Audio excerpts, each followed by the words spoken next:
Nothing Personal starts in 30 seconds.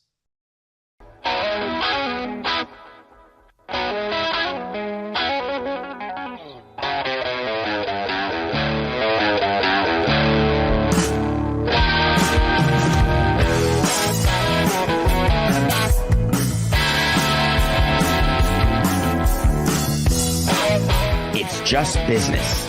This is Nothing Personal.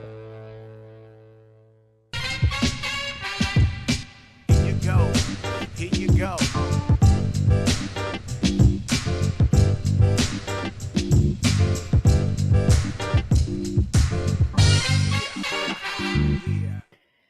Designation. That's the Nothing Personal word of the day. It is Thursday, September 12th, 2024. Designation, as in, boy, would it be amazing for the PAC-12 to again be designated as a Power 5 conference. How do we do that? Who should we poach? Well, it came out yesterday on Yahoo Sports that the PAC-12 has decided that they're going to attack the Mountain West Conference. Now, that may not mean much to you, but it does if you're in Boise State and you like blue fields, or San Diego State and you like 72 and sunny, or Colorado State and you like climbing 14ers, or Fresno State and you like looking on a map to see where Fresno State is. Those are four schools that have been invited to join the PAC-12 as new additions in what they are calling a reimagined PAC-12. The reason they have to reimagine it is that everybody left the Pac-12. The Pac-12 lost its designation as a Power 5 conference. They lost the ability to get an automatic bid into the now expanded 12-team CFP. And they have been figuring out, what do we do? How do we do it? So you go from conference to conference, and it's sort of like speed dating, except it's speed dating not face-to-face. It's speed dating paper to paper. Let me look at your paper. How much does it cost for you to come to me? What do I have to pay? It turns out that getting teams out of the Mountain West is not going to come cheaply, as you would imagine, because the Mountain West is sitting there saying, when we do our deals to get teams in our conference, like all conferences do, we have to make it very hard for anyone to leave. I don't know why anyone would want to leave the Mountain West Conference, but if you do, you're going to have to pay. All right, PAC-12, are you willing to pay for me? Think about when you go from one job to another and you've got to pay your current employee in order to leave. You go to your future employee and say, I'm happy to come join you, except you're going to have to pay my breakup fee. I'm not going to pay it out of my own pocket. So the PAC-12 has a bunch of money sitting in an account because of all the people who left them, and they're willing to pay what it costs, which is going to be $17 to $18 million per team as an exit fee, is what the Pac-12 is going to have to pay. They're also going to have to pay a penalty regarding a scheduling agreement that exists between the Pac-12 and the Mountain West Conference. It is a whole lot of hoops for them to run through, all with the hope that they can again be designated as this Power 5 conference. Now, how does that happen? Well, you've got the conferences all getting together, and they're looking at all the money that comes from the CFP and how it all works with the broadcast deals. And they say to themselves, are we voting to let it back in this newly reimagined Pac-12, which now looks a whole lot like the Mountain West Conference, except what the Pac-12 is saying, that there is great sponsorship potential with the new Pac-12 brand. And there's great, this is what they said to the Mountain West teams, listen, come to us because we're going to do stuff together. We're going to have a new media rights deal. It's going to knock your socks off. We're going to talk about the current deal. We're going to talk about a future deal. And there is so much sponsorship potential with our brand because we're back, baby. And if we're back and we're strong, we're going to be designated. It's sort of like David Zaslav walking into a boardroom and saying, we're Turner Sports. And we used to have the NBA. Now we've got tennis. But I should say that while maybe we don't have Barkley and inside the NBA, It's now Inside Sports, or maybe Barkley goes to ESPN or NBC or Amazon. But we have Johnny Mack and Chris Evert. Think about that sales pitch. It's like when you're trying to be something you're not, and you get a replacement to what you were to pretend that you're now what you were, because what you are is way worse than what you were, but you try to convince someone that what you are is way better than what you could ever be. So pay me my money. There is zero chance that this newly designated Pac-12 conference will be redesignated as a Power 5. And I'm not even so sure that the deal is going to work with the Mountain West Conference.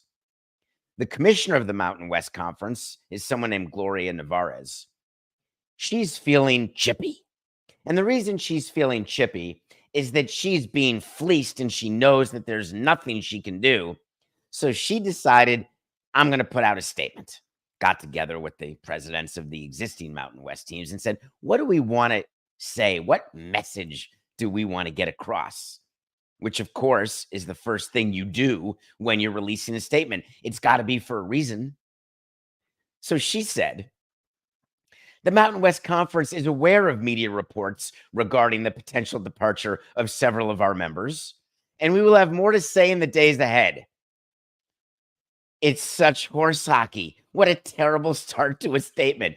Wait, is it true that Yahoo Sports is the way that the Mountain West Conference found out that 4 of its members were going to leave for the Pac-2 to become a Pac-6 and hopefully a Pac-8, which is enough to be designated? Are you joking? Of course not. The teams, maybe they called her in and said, come to my blue field. Let me see if I can show you what I'm doing. I'm leaving. So of course she knew. When you say in the statement, we'll have more to say in the days ahead, it's like when a player gets in trouble. We are aware of the reports. We will have no further comment as we gather information. Well, thank you. We're so thankful for that statement because that really solved everything. But then she made sure to point out that all members will be held to the conference bylaws and policies should they elect to depart, meaning you're going to have to pay. The requirements of the scheduling agreement will apply to the Pac-12, which means they're going to have to pay. And then, of course, the statement ended with something very important for all of us to know. The Mountain West has a proud 25-year history and will continue to thrive in the years ahead. Not said in the statement, which would be the next sentence, is, man, we got to go poach another conference because otherwise our conference is going to disappear and we're going to be the Mount. Whoa. So we're going to need more teams to get the TAN and the EST back. Are you a little sick and tired of this conference shuffle? I don't even pay attention anymore. I don't even know. The Badgers are still in the Big 20. I think that's the only thing I really know. Conferences are moving all the time. Teams are moving all the time. Commissioners of the conferences are going on panels and trying to get your attention of all the great things they're doing, the way they're going to raise money and try to figure out a new business model in order to survive. Never before have I thought that John Skipper was more correct than I think now, that the conference model, the NCAA model, it's all a bunch of craziness. Why don't we just get a bunch of teams, put them together, say 60 teams? Remember that Super League that was possibly proffered? How we'll get 60 teams, and if you're in the bottom 10, you can be relegated. What I thought was insane. Maybe that's what makes the most sense. I wonder if the Pac-12, when it wants to be redesignated, will rename itself the Pac-6, hopefully the Pac-8. Or do they stay at the Pac-12 and say, hi, that's aspirational? Hi, I'm David Samson, 6'2", 165 pounds. Aspirational. You know what else is aspirational? Rob Manfred. He's not aspirational. He's already commissioner. He's been commissioner for a decade. Rob Manfred went on CNBC. He went to the sports business event earlier this week. And he and CC Sabathia and Albert Pujols, this is good. CC Sabathia is now an ambassador of the game. Albert Pujols is involved in the commissioner's office. Albert Pujols is involved in the Dominican, making sure that everything is smooth in the Dominican. Nobody lies about anything. Up front. CC Sabathia keeping one foot in the game. I love what the commissioner's doing with Mike Hill, the senior VP or executive VP of on-field operations, where you surround yourself with players because you've got to be able to communicate with the current players. And the thought in the commissioner's office always was the best way to do that is player to player. So Rob Manfred starts talking to the people.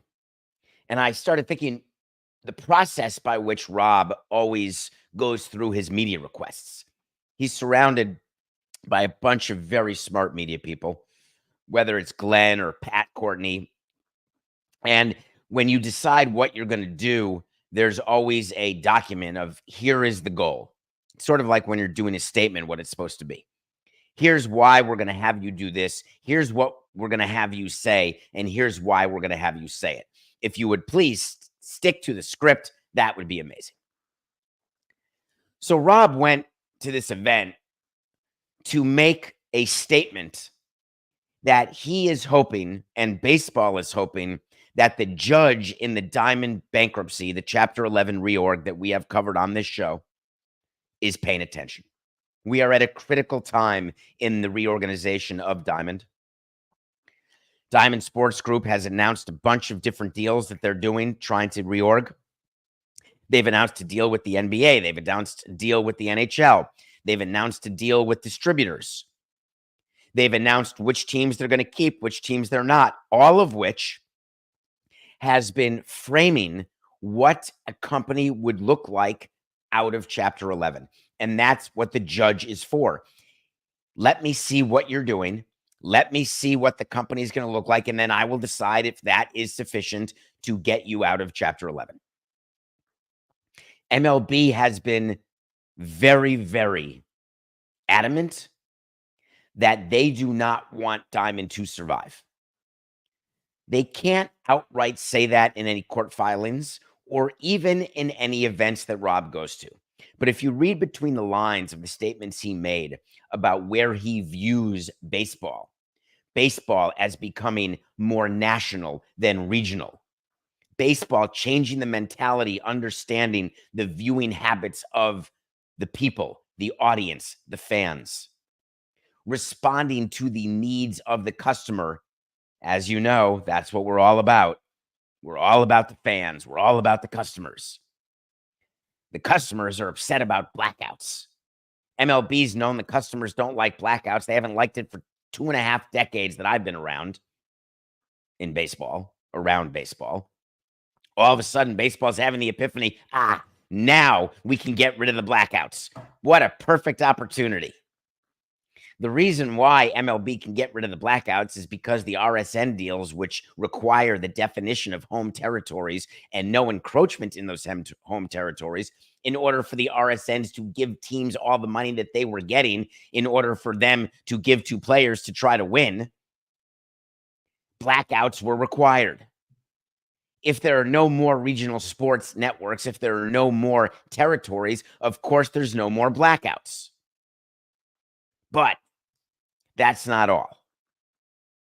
When you go in front of an event, you know very well it's going to get picked up. The commissioners, it's very intoxicating to know that when you talk, you create headlines. It gives you this amazing sense of power. And it's not the type of headlines that you get by posting something on your Instagram or on your Twitter with the platform. And I am not yucking on anyone's platform. But when you're a commissioner or a governor, a mayor, a president, a GM, a important player, you know that what you say is going to be picked up. When Rob is talking about national versus regional, when Rob is talking about how important starting pitching is, which is another topic that he discussed, it's all for the audience of one, the audience of the judge or the audience of the union. Why do I think that he was talking to the union when he was talking about starting pitching and how important it is to have a starting pitcher? Interesting. The reason is that he said specifically, the role of the starting pitcher is important to the marketing of our game. Do you remember that we talked on this show that there could be a rule that makes starting pitchers go 6 innings? And I told you that there would not be a rule like that because The beauty will be in all the exceptions of when a starter doesn't have to go 6 innings. So it really would just be makeup. It would not be anything of consequence. We would sit in meetings saying, what do we do to get our pitchers to pitch longer because we don't have enough bullpen arms? We are blowing through our bullpen. They're all getting hurt. It's way better to have a starting pitcher. The reason why the union needs to hear the importance of the starting pitcher is that the union is going to have to agree to certain changes. MLB is always putting feelers out to the union, trial balloons through the media, as a way to alert in between bargaining sessions where MLB is headed. MLB is not headed to a rule about starting pitching, but they certainly are headed to a conversation about what to do about the number of injuries that are affecting players, what to do about guaranteed contracts, what to do about length of contracts, what to do about benefits to players, all the very meaningful financial discussions that come with bargaining. You sprinkle it with little public statements about various things. You're able to tell your sponsors, the gambling companies, hey, listen, we know that people gamble based on starting pitchers. We know that bullpen games are not very attractive. We know that we need stars as starting pitching because that helps bring attention to the game, which will help bring attention to you as a gambling company or you as a sponsor. Everything is connected. It is so important when you are thinking about when your league, your favorite league, whether it's Roger Goodell or whether it's Gary Bettman or Adam Silver, when you give speeches after your board of governors meetings, when the commissioner speaks at the Super Bowl, all of it is with a purpose.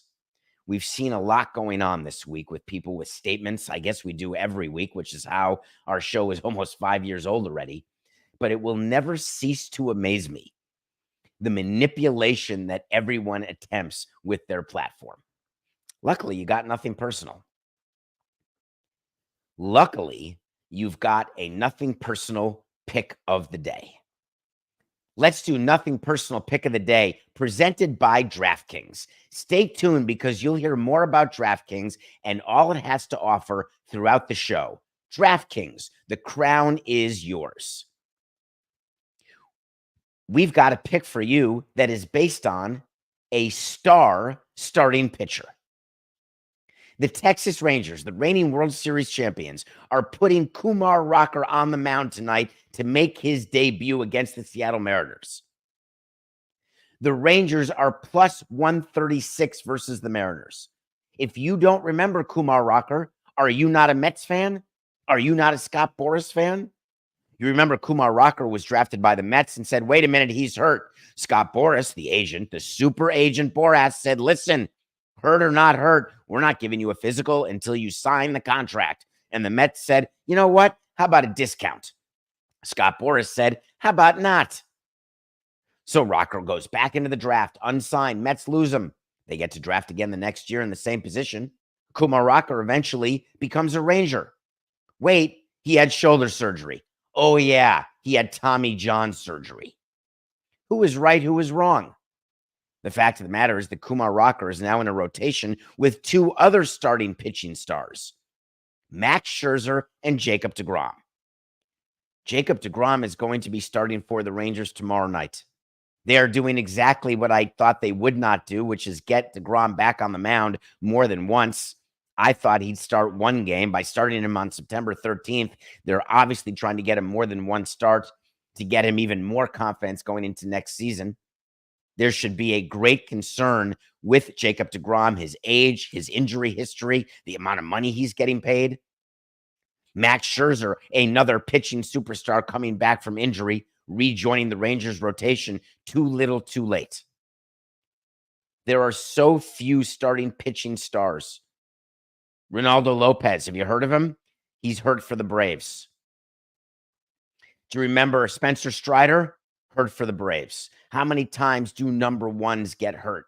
How many times do number threes like Nestor Cortez get opening day starts thinking they're opening day star pitchers and then realize they're really not? We need to be in the business of making more stars in baseball. Not stars like Mike Trout who don't want to be a star and then end up not being a star because they're so hurt that their career has been completely derailed. I'm talking about people who want it and people who can do it and people who can do it for a long period of time. Nothing Personal Pick of the Day is presented by DraftKings, and we are taking the Rangers plus 136 over the Mariners. But it is now football season, so the Nothing Personal Pick of the Day presented by DraftKings, there's another pick. So we can actually cut it separately if you want, Coca. Here we go. Ready? 4-8-69. Nothing Personal Pick of the Day presented by DraftKings. Stay tuned because you'll hear more about DraftKings and all it has to offer throughout the show. DraftKings, the crown is yours. It's Thursday night football. It's already week 2.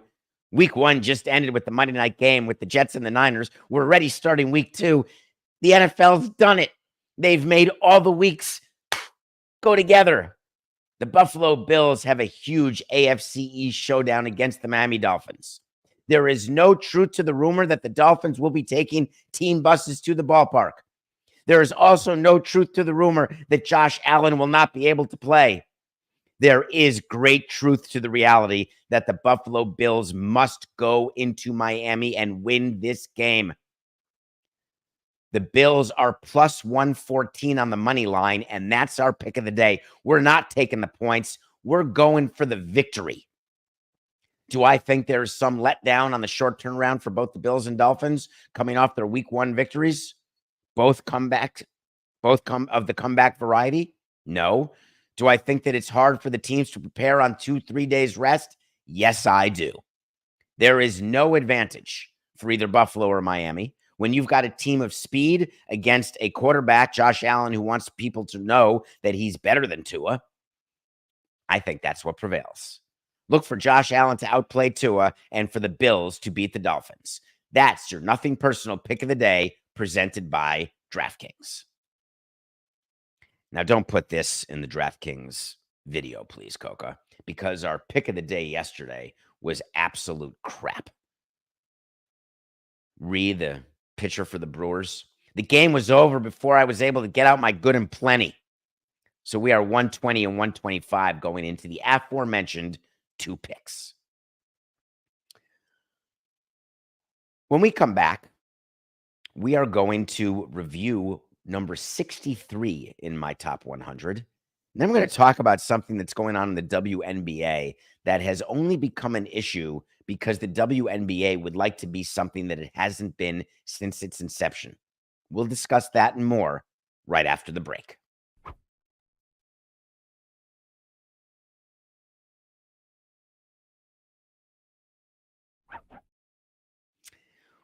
Welcome back to Nothing Personal. It's David Samson coming at you live, 8 a.m. on the Nothing Personal with David Samson YouTube channel. Thank you to everyone in the chat. It's fun here at 8 a.m. You got Coca interacting with all of you, which is great. Well, we are live. If you're watching this on DraftKings Network, wherever you find DraftKings Network, which is more places every day, it's 10:23 a.m. Eastern. If you're listening to this, then you're not noticing. Is that velvet? Yep. I got a nice blazer on today. Let's review a movie. I've been watching movies. I had this conversation, Coke. I forgot to even tell you this. I was talking to Dominique and Pablo. We recorded a show that will come out on Pablo's feed, I think, next week. We were recording it yesterday. And we were talking about the amount of time that I spend watching content. And it was met with sort of an incredulousness or some sort of, man, I can't believe you have all this time. Do you work? And then we did the math and I started going through, well, if you think about the number of hours I sleep, and then you look at the number of hours I work, and then the number of hours that I count as working when I'm watching content, which is work, and then the amount of hours that I do for physical and mental well-being, you get to 24. Can you get to 24? I think that was off the air. Ruby Sparks. How many of you would like to create the perfect mate? How many of you are looking for the perfect mate? How many of you look around and say, I'm really happy, but man, I wish that he, she, or they didn't do that? Wouldn't it be amazing? Ruby Sparks is a movie about just that. It's about a man, Paul Dano, who's a writer, who every time he writes something down about his perfect woman, she shows up exactly as written, played by his real-life partner, Zoe Kazan. While you may think you've heard this before, and you may say to yourself, this seems like a tired theme, Ruby Sparks is nuanced and brilliant in a way that very few movies are that I've seen. It's 12 years old.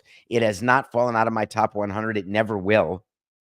When I redo it in January, which is coming up in only 3-4 months, Ruby Sparks is around 63. My guess is it stays around 63. If you want to watch brilliance, just turn it on. It's quick. You will not go to your cell phone one time. I appreciate you, Paul. And by the way, side note, Elliot Gould, Annette Bening, Chris Messina. It's amazing cast, but it really is based on Paul and Zoe. They carry the movie. All right. Let's do the random number generator to figure out what we're going to review next Thursday and what I will get to watch. Next Thursday, I will not be in this location. Spoiler alert, I may be doing the show local time at 5 a.m. next week. Yikes. All right, Coca, pull up that spreadsheet. Let's see what we got. Hit play. American Hustle. I can't watch that movie enough. I first of all, the comb over by Christian Bale to start the movie is spectacular. Dirty Work by Steely Dan. Are you kidding me? American Hustle. We'll talk about it next week. I want to talk about the WNBA, if you don't mind. I have been very public and gotten some negative attention on my view of the WNBA's media deal and how that number was pegged, and people saying to me, you don't know what you're talking about. That is the real value. Their value's at least tripled. Of course, it's going to be in above $250 million a year because of Caitlin Clark, because of Angel Reese, because of the WNBA, because of the moment that women's sports is having, which should not be a moment. It should be an existence. Part of becoming a profitable league, part of having your teams worth more, is understanding that you are going to be involved in big league issues. And how you deal with those big league issues under the microscope is going to go a long way into deciding whether or not you are good at your job, whether you can keep your job. How many times do you hire somebody and then you have to replace them because your company's in a different position? It happens in baseball. Brandon Hyde is the exception with the Orioles, who was the manager through the rebuild and now when they're good. Most times you have a manager through the rebuild and it's hard for him to survive until the team is good. Then when the team's good, you have a manager. Then when they start to have that window closed, there's another managerial change. How many times does a new owner come in and change out the manager and the GM? All of this is normal. Cath Engelbert is the commissioner of the WNBA, and she has seen the WNBA through a very interesting transitional time. There has been a lot of talk about Caitlin Clark, a lot of pressure on Caitlin Clark. The eyeballs on Caitlin Clark are epic. With eyeballs comes criticism. With eyeballs comes racism. With eyeballs comes a level of scrutiny and a level of hate that no one should be subject to. However, the rules of engagement when you are a public figure is that you are going to be subject to that level of scrutiny, to that level of hatred from imbeciles and ignoramuses. And you have to decide when you respond, when you don't respond, when it's too much, when it's not too much, whether or not you can perform under that glass of racism and go back to someone like Hank Aaron, Jackie Robinson, go back as far as you want. And there are players who wilted under it, and there's players who were able to excel. I don't think we can argue anything other than Caitlin Clark and Angel Reese have excelled in their roles with the WNBA this year. Angel Reese, who just had season-ending surgery, had an incredible string of double-doubles, an incredible season. Caitlin Clark has gotten her Indiana Fever into the playoffs. Thank God. The anti-Shohei Ohtani on the Angels, the anti-Mike Trout. You want the face of your franchise to be in the playoffs. You need the face of your league to be in the playoffs. So Cath Engelbert was asked a question when she was on CNBC. That's the second CNBC reference. I wonder if they've started a sports business department. I wonder if that's correlated to the number of times I'm mentioning CNBC. I don't know. I'll give that some thought. She had a quote that has gotten a lot of bad attention. She said, "There's no more apathy. Everybody cares." Love it. Could have stopped there. That's huge. Love lack of apathy. You know, I've said to you, I don't mind people hating me. I don't mind people loving me. I just mind when people don't think about me. I mind when people don't care about me, the franchise, what we're doing. I am all good with sports radio. That's why sports radio in New York, WFAT, is the greatest. Kathy said, it's a little of that Bird Magic moment, if you recall, from 1979, when those two rookies came in from a big college rivalry, one white, one black. And so we have that moment with these two. She's comparing Clark and Reese to Bird and Magic. Here's the problem. When I did a segment saying that Reese and Clark have a chance to be Bird and Magic, I was referring to the growth of the league. I was referring to the attention that the league was getting and how important it was, given that the league was playing finals games on tape delay at 11:30 p.m. Eastern. Kathy said, the one thing I know about sports, you need rivalry. That's what makes people watch. They want to watch games of consequence between rivals. They don't want everybody being nice to one another. Uh-oh. Why didn't she mention the fact that Caitlin Clark and Angel Reese have been subject to unbelievable levels of racism, even for 2024, which shouldn't shock anybody? She did not mention one thing about the difficulty it has been for Clark and Reese. This was her opportunity to make a statement, to show empathy to what they have gone through, and to explain or try to explain what the WNBA is going to do to try to make it better. And the players union of the WNBA and the players in the WNBA were not very happy. The executive director, Terry Jackson, one of the quotes, part of the quotes was, if the commissioner were doing it right, the commissioner should have, quote, provided to the very clear question regarding racism, misogyny, and harassment experienced by the players. There's absolutely no place in sport or in life for the vile hate, racist language, homophobic comments, and the misogynistic attacks our players are facing on social media. That wouldn't have been tough for her to talk about, would it have been? One of the things commissioners don't like doing is they don't like speaking about the bad stuff. They don't ever want to be associated with the bad stuff. Have you ever seen commissioners during lockouts and strikes and how bad they look? Or when they're announcing really bad things and they do it with a long, terrible face because they wish they didn't have to be associated with it? Have you ever wondered why the commissioners do the first round of the draft and then deputy commissioners do later rounds? You want to be there when things are good and you can hug players and you can celebrate your league and the improvements that it's made. But when questions come up and say, you know, the WNBA with its newfound popularity, it's been a real problem now. Have you not paid attention? Breanna Stewart, as a spokesperson for the players, said, we wished, obviously, Kathy would use her platform in a different way and have made that a little bit better. Kind of just telling the fans, like, enough is enough. Become a fan of our sport. And for the new ones, lock in on everybody, but don't be disrespectful. As a league, we have to stick together. Alicia Clark talked about it on ESPN, talked about how dark it's become, the vitriol that exists. I have a slight bit of bad news. I believe Kathy should have addressed this for sure. However, have you ever heard the expression, how you know you've made it?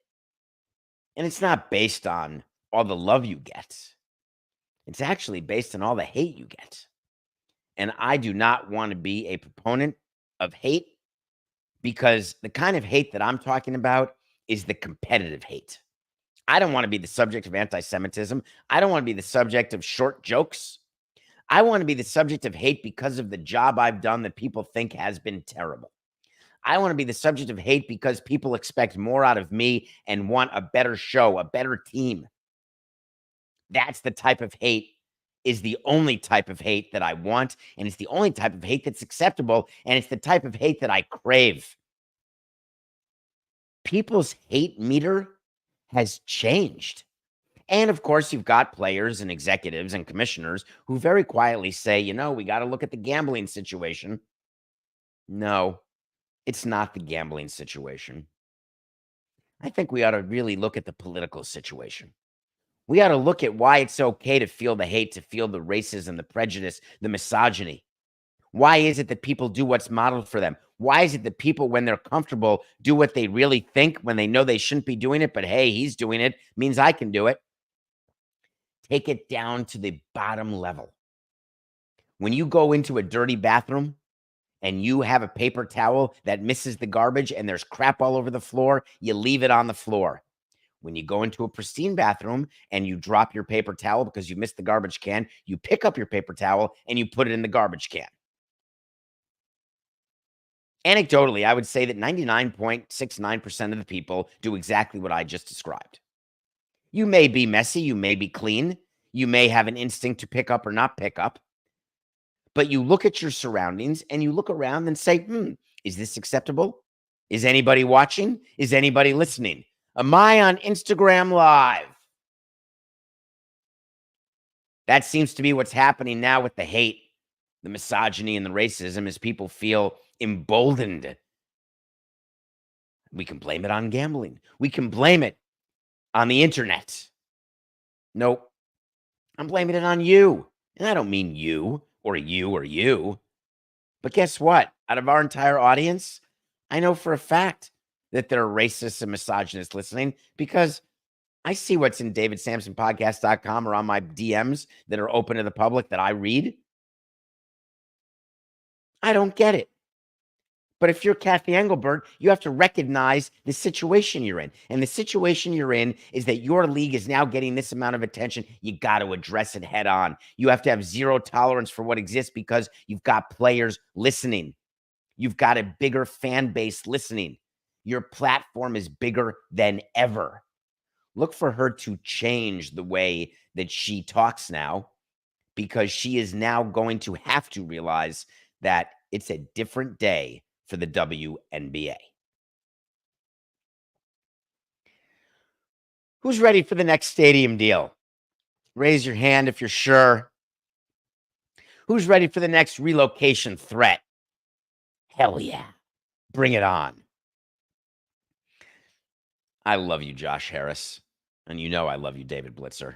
And I'm so sorry that I keep talking about you guys. But man, you own so many teams. You make it so easy for me to do segments about.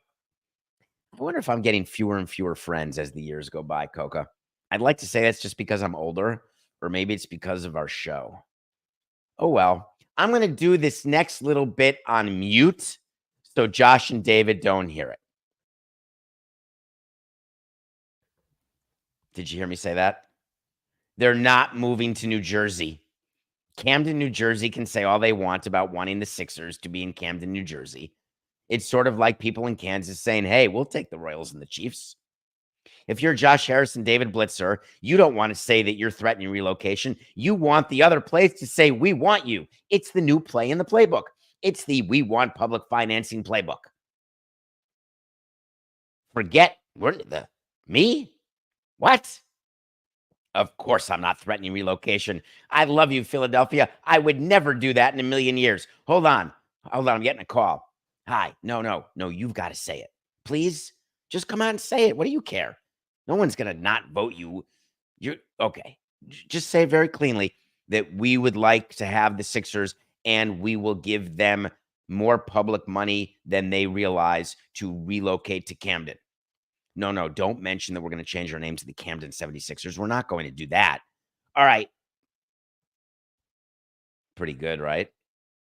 Josh Harris fighting on two fronts. Needs a new place for the Commanders. Needs a new place for the Sixers. Getting one stadium deal done is hard enough. getting 2 stadium deals done at the same time, you better hire a bunch of bankers, a bunch of lawyers, a bunch of stadium consultants. You better start writing checks. DAVID SAMCOCA. David Sam Coca is here to help you.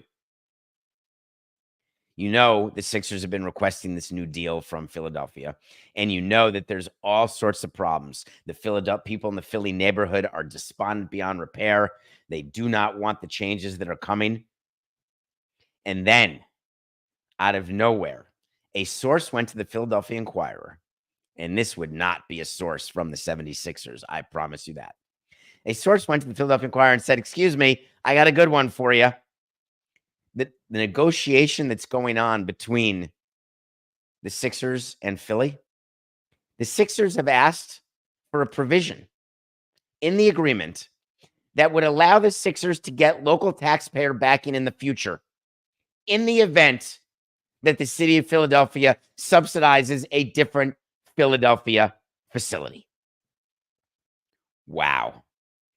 Do you remember when the Dolphins and the Sixers and all these other teams say, hey, we're using only private money, not public money? And I say to you, it's total horse hockey. There is public money in every one of these stadium deals. It just gets hidden from you. It gets hidden in infrastructure. It gets hidden in subsidies for operations. Oh, we constructed this with private funds, but we're getting a lot of money to publicly operate it, and we don't pay taxes. Think about the deal that we did. Think about the deal the Dolphins did. The Dolphins say, oh, we renovated everything with private money. It's ridiculous. Every event the Dolphins have, they get paid by Miami-Dade. This provision that the Sixers are asking for is incredibly normal. Of course, they're going to get criticized for asking for it. And of course, the politicians are trying to float it out there and make the Sixers look like bad guys. But when we're negotiating a stadium deal, do you know what we always say? Anything I can do, he can do better. Anything you can do, I can do too. We're always comparing and contrasting. The other side gets out a bunch of other stadium deals and says, look, that community did 70-30. That one did 80-20. That one did 100-0. So let's put ourselves slotted right in there and we can sell that to the people. The team looks at the other teams in its league and its competitors and says, hey, he got that deal. He got that deal. Why can't I get this deal? Everybody's always comparing and contrasting. When you say that you don't want public money for your stadium or your arena, what you've said to the public negotiators is, I'm going to do this privately, wink, wink. But by the way, if all of a sudden the world changes and everybody is all into public financing and Billy Corbin somehow is silenced, then just make sure that we get one of those famous MFNs, most favored nation clause, which means if you give $20 million to the Phillies for a new ballpark in Philly, you're giving $20 million to the Sixers, even if it's after the fact and our ballpark's already been built.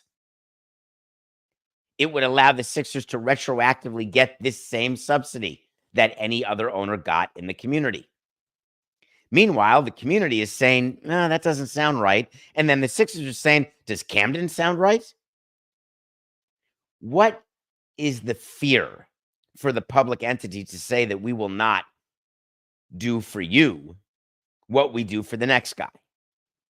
Let me think about a player walking into my office and the player says to me, listen, I'm the best second baseman in the league. The best second baseman makes $30 million. I want to make $30 million, but I'll sign this contract. However, if the best second baseman next year is making $40 million, then I want $40 million. And we can agree how to measure the best second baseman, but rip up the contract and give me then $40 million. To which I would say, interesting. What happens if you stink? Will you give me $10 million back? And the answer is, of course not. The public doesn't want to have to do for a team on an old deal what it does for a team on a new deal, because it always costs more to get new things, new people, new players, new stadiums. The cost changes. It goes up every year. Contracts go up. The cost of building goes up. The amount of public subsidies required goes up. Different people come into power who have different views on stadium financing. You can't sign a contract that locks you into an automatic subsidy because you've done a different deal. If I'm John Middleton, I'm saying, excuse me, that's preposterous. Because when we're negotiating to replace Citizens Bank, which is going to happen in one of these decades, you're going to have to negotiate it saying, well, we've got $10 to give, but we can only give you $5 because if we give you $5, then we got to give the Sixers $5 because of a deal that was done 15 years ago. NGTH, not going to happen. You want to know how quickly the Sixers will give up on that provision? Right at the end. You always hold out until the end. Meanwhile, wait to see is when we tell you something's going to happen. If it does, great. If it doesn't, fine. I'm going to do an official wait to see here, Coca. The Sixers do not move to Camden. I mean, that's sort of a give me, isn't it? It's not really nice of me to do. I want to, before we end today, we've got 5 more minutes. I want to cover something that got my attention a couple days ago, and a bunch of you have been asking me about it. And it's a sport that we don't focus on enough, but there's a lot of dollars involved, and it's what's going on over in the EPL. There's a fight going on now in Chelsea. We covered this greatly with the new Chelsea owner. Remember when the owner was Roman, the oligarch, was forced to sell? And then the owner of the Cubs went over and said, let me meet with the fans, and I'm going to make sure they love me so I can buy Chelsea. And it ended up being Todd Boehly who bought Chelsea, the minority partner in the Dodgers, who now is the controlling owner of Chelsea. Yes, that same Chelsea team that tried to be the Dodgers spent all this money and has not been all that successful. Yes, that one. Well, what you may not have known at the time is that Chelsea, under Todd Boehly, had a bunch of limited partners, and he had one majority partner, and it was a firm called Clear Lake Capital. Clear Lake Capital has representatives who are helping to run Chelsea, and there is a war that has broken out. And I don't like using that word when it comes to finances, when it comes to people that are not on the front line, where lives are not at stake in just money. So when I say there's a business war going on, that means that there is no peace on the horizon, and there will be no peace in Chelsea. You've got a fight going on about the future of the team, the expenses of the team. You've got a fight going on about how to build the team, how to operate the team, how to manage the team. You've got a stadium issue with Chelsea. Are we going to redevelop the existing stadium, build a new stadium? Where are we going to do it? When you've got 2 partners or 3 partners, and you need all of them to agree in order to move forward, and you know that you've become the North going Zacks and the South going Zacks, if you don't like Dr. Seuss, then I can't help you. What do? What happens when 2 people are partners and they simply cannot find a path forward? Well, one thing you can do is keep everything as is, keep fighting publicly and privately, and making sure that your asset turns into crap. You can do that for sure. Or you figure out who's going to blink first. I'm going to buy you. No, I'm going to buy you. No, I'm not selling. No, I'm not selling. That seems to me that we are stuck. What do we do in order to unstick the stuck? We increase the value of the team. How do we increase the value of the team? Well, we have to operate it better. Nope. I'm not going to let you do what you want to operate it. No, I'm not going to let you do what you want to do to operate it. All right, so we can't actually increase the value of the team. What else could we do? Let's think about this, Todd. Let's think about it. Oh. Why don't we pull an Iger and Bay? Iger and Bay, that's my new expression. Pulling an Iger and Bay. That's when you put a made-up valuation on an NWSL team and you buy it at that valuation and you say, hey, look at how great and healthy this team is. It's worth blank. Well, that's true because you said it was and you bought into it at that valuation, but it doesn't mean the team is worth that. But let's not quibble. Hey, Todd, why don't I offer you a little more money for your stake? Well, you're going to have to offer me a lot more than a little. And guess what? All of a sudden, you're negotiating partner to partner. Instead of partners together collaborating on what to do in the best interest of the team, you've got partners focusing on how to fight with each other and how to figure out who's going to buy who. So if you are a fan of Chelsea, you have a problem.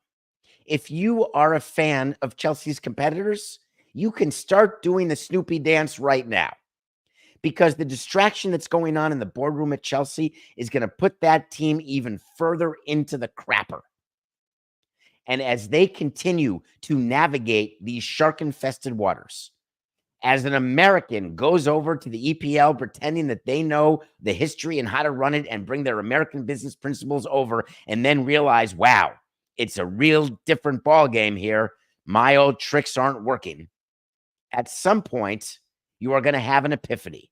And the epiphany is, see you later. It's just business. We'll be back tomorrow. This is nothing personal.